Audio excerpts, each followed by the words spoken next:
What brings you in today? Well, I'm just really overwhelmed right now.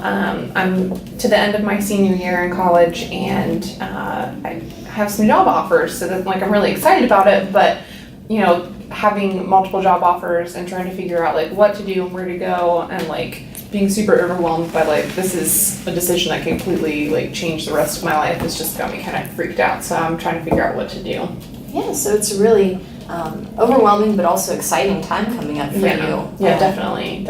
So these different options. Yeah, it's one of those things that I feel very fortunate that I have the offers that I do, but at the same time I feel totally stalled out because it's this could change everything, and they're different, location wise and expensive and city wise and all that kind of stuff. So it's just a lot to think about. Yeah, so it sounds like they're very different and maybe some different pros and cons to each one. Yeah, definitely. So I'm trying to work it out, but it's not going so well. My parents have an opinion, my roommate has an opinion, my boyfriend has an opinion, so that's a lot of noise happening. Yeah, that's a lot to take in. It is. Would you like to talk more about these options in particular? Yeah, I would like to, any kind of clarification that, that you might have for me or that we can work through would be really good. So I'm totally cool with breaking it down. Okay, cool. If you don't mind, I'm going to use the whiteboard. Sure, that's awesome. Let's talk about these three options that you've got. So what's option number one? Option number one would be, so I'm in journalism, so it would be entry-level journalist job, but it's in Chicago. Level journalism. So it's in Chicago. Yeah. What do you think about it being in Chicago? I love the idea of living in a city, so that would be really exciting. There'd be a ton of stuff to do. It'd be crazy far away from everyone though, because all my family lives in West Virginia, so it's pretty far. So I don't know. There's good and bad to that. Okay, so we'll say the plus is that it's a city that's really exciting, and then the negative is being away from family. Yeah. Okay. Definitely. What else? What else about that job? Well, so I'm out of college, so I'm cool with it being entry level, but at the same time, I'm a little worried that it's going to be kind of pigeonholed to here's this really small, tiny story, or having me help out with obituaries or something like that. So I'm not sure. They gave me the least amount of information of what the job would actually look like. Okay. So there's more ambiguity, I guess, going into that one. So worried about being Low on the totem pole, kind of. yeah. So low on the totem pole. We'll just put that on the totem pole, and so it's kind of a negative, you'd say. Yeah. And then it's sort of ambiguous. Yeah. Don't have a lot of information right now. That's probably a negative. Mm-hmm. Okay. It's also going to be expensive. Chicago's not a cheap city to live in, Okay. and I don't really know if funds will cover living in a safer area. So, Yeah. I don't know. Now looking at that, there seems to be more negatives. So I don't know. There's that one. Okay. One of the other jobs is So we've got all of our options here. Entry-level journalism, head writer at a small newspaper, photographer, writer in Cleveland. So when we're looking at all of these, which one looks the best to you? well, definitely I'm seeing the most plus signs with the job in Cleveland, the third one. And it's one of those things that I've been leaning towards it, but it's just there's so much information to kind of sift through and people's opinions and stuff like that. It's been kind of hard to see that as clearly as it is now. So yeah, I think that's some good clarity. So I just need to kind of figure out where I need to go from here, I guess. But yeah, that looks really good. Good. It can be overwhelming to just think about all of the possibilities and the factors. Absolutely. And if I take a job somewhere, I want to stay for a little bit. So, this is a decision that's going to have the next 10 years of my life possibly as an implication. So Absolutely. But, yeah, I really appreciate it. Thank you. No problem. Would you mind telling me a little bit about what brought you in today, Miranda? Yeah, I've been having some weird feelings about still living with my parents at my age. Okay. So I don't know if I need therapy, but I definitely just need someone to talk to about it. Absolutely. So you're thinking that maybe you want to move out of your parents' house, and there's still this kind of ambiguity about what that might look like? Yeah, I'm 25 years old and I feel like it's time for me to finally move out, but then I kind of think, oh, well, there's all these things that go with it, and I don't really know. Moving out on your own for the first time, that's a big decision. Yeah. You're contemplating that. Tell me a little bit about what made you think, well, maybe I need to consider this option of moving out of. How did that start? I graduated college, and originally I lived there the whole time, but originally I was just gonna save up some money, and at this point now I feel like if I don't leave, I just won't. Okay. But then I'm torn because there's so much to do. Okay. So there's this tension between, you know, the responsibility of living on your own, as well as the fact that you're feeling some kind of pressure that maybe you've been there too long, or maybe it's time you need to go now, or you won't, basically. Yeah. Okay.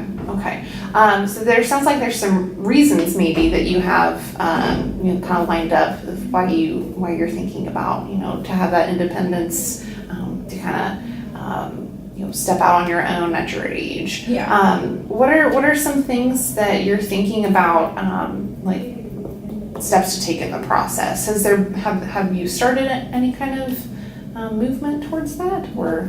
Sometimes I'll look at apartments online, Okay. but I mentioned it to my mom once, and she was really resistant to the idea of me leaving. Okay. You're looking at things though online. Yeah. Okay. What does it feel like whenever your mom talks to you about, you know, your potential moving out? How does that go? I usually just, like, I'll bring it up, like, how long I've lived there and that I've never lived anywhere else. And she just shuts it down immediately. She's like, well, why would you live somewhere you have to pay when this is for free? And then I'm like, oh, I mean, that's a good point. And then I kind of forget about it for a few weeks. Okay. So there's a lot of ambiguity on the decision. Yeah. Okay. Tell me a little bit more about what would it look like if you lived on your own? What would be your ideal scenario? I think if I lived on my own, I wouldn't need a roommate because I've gotten to the point where I've saved enough money where I could get a one bedroom and it would be fine. Rent's not that expensive around here.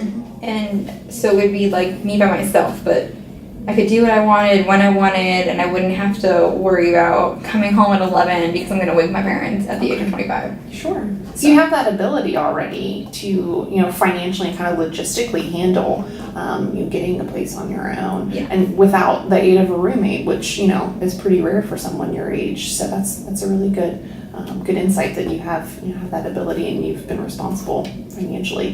What else would that look like? What could you do? You know, you said you wouldn't have to worry about a curfew, even though it's not really imposed on you. But Yeah. what would your life look like besides just having the apartment?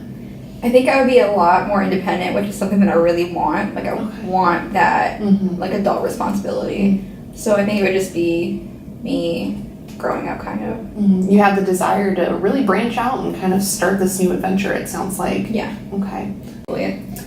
Well, right now I'm a stay-at-home mom. I have 3 kids, and I'm just trying to figure out if I want to go back to work. I'm just not quite sure about it. People have different opinions. Yeah, I can see how that would be confusing. It sounds like your kids are important to you, but you're kind of looking for something more. Yeah.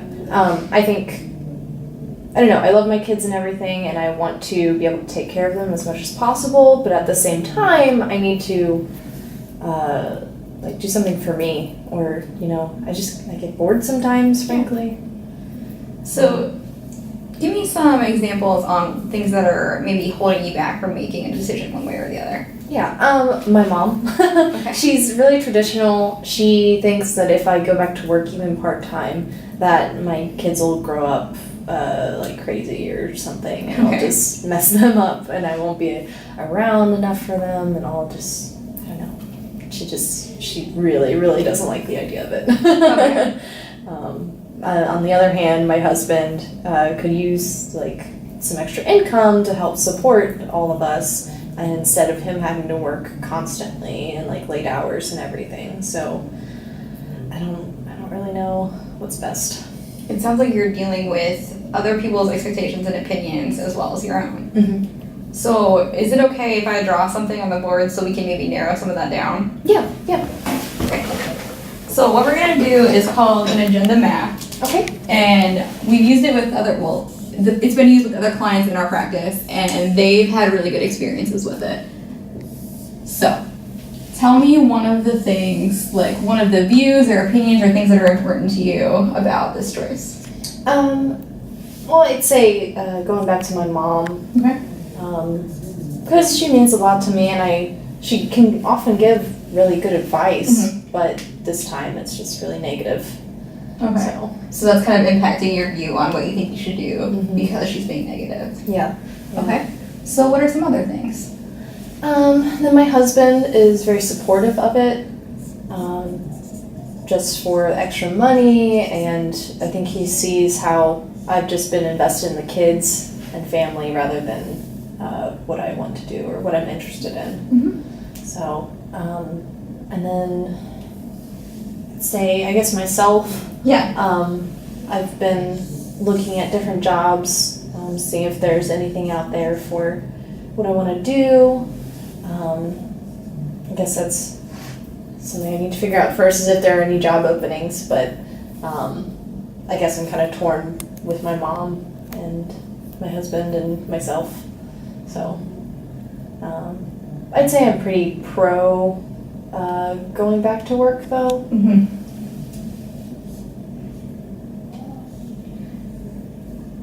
Okay, so it looks like your husband's pretty positive about it, and you're pretty positive about it, but it's kind of your mom who is that negative force in your life, is what you said. Yeah. I guess there's part of me that worries that it will impact my kids because we're really close. I feel like they might miss me, or they might have to take the bus, or I won't be able to be there for them as much as I am now. So, and I haven't really talked to the kids about it because I don't know that that's something that they really need to discuss, or I don't know if it's their choice really. Do you think that your kids would feel any type of positive feelings about this? I think maybe if I seem more happy and energetic, they might like feel that or see that and be happy for me. Okay.